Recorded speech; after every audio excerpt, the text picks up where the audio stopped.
And this looks like some more good news in a way. Good news in a sense, right? Is that fair? What do you think, Jennifer? Is that accurate?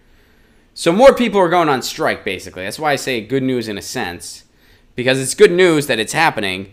It's bad in the sense that we have to do that. You know what I mean? Like, it sucks we have to go on strike. U.S. workers are striking again.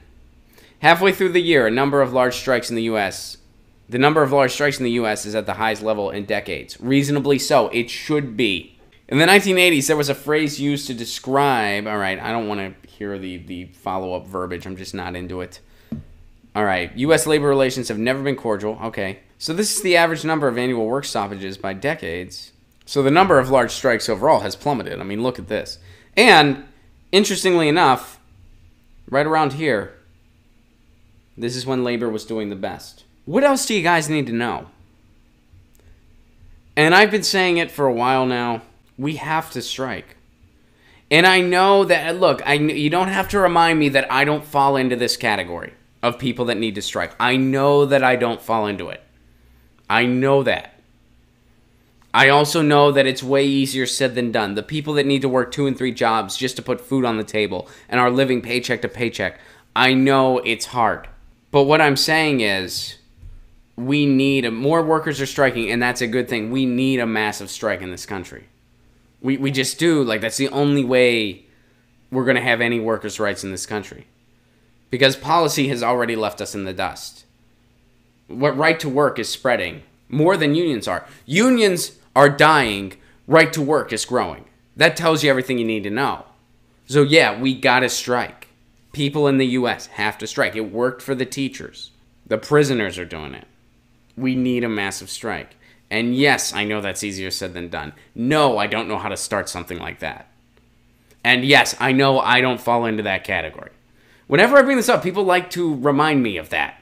That, well, you're a comedian, you don't fall into... Yeah, I know I don't.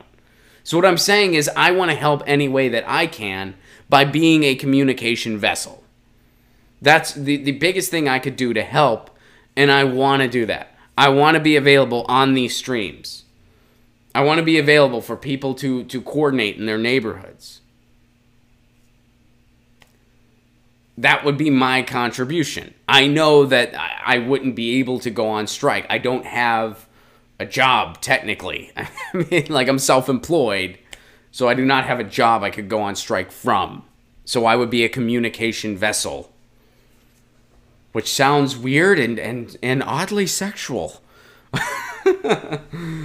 I will vessel for you. So yeah, more workers are striking. That's a good thing. Jennifer, thank you for sharing that. And I think that graph kind of shows us everything we need to know. When people would go on strike and people would stop, labor was treated right, or at least treated way better. Get your news on with Ron. Don't you want to know what's going on? We're getting our news on today. Get your news on with Ron. Don't you want to know what's going on? We're getting our news on today. You can tweet me an article at Ron Placone. We'll go through it together and make it our own. Get your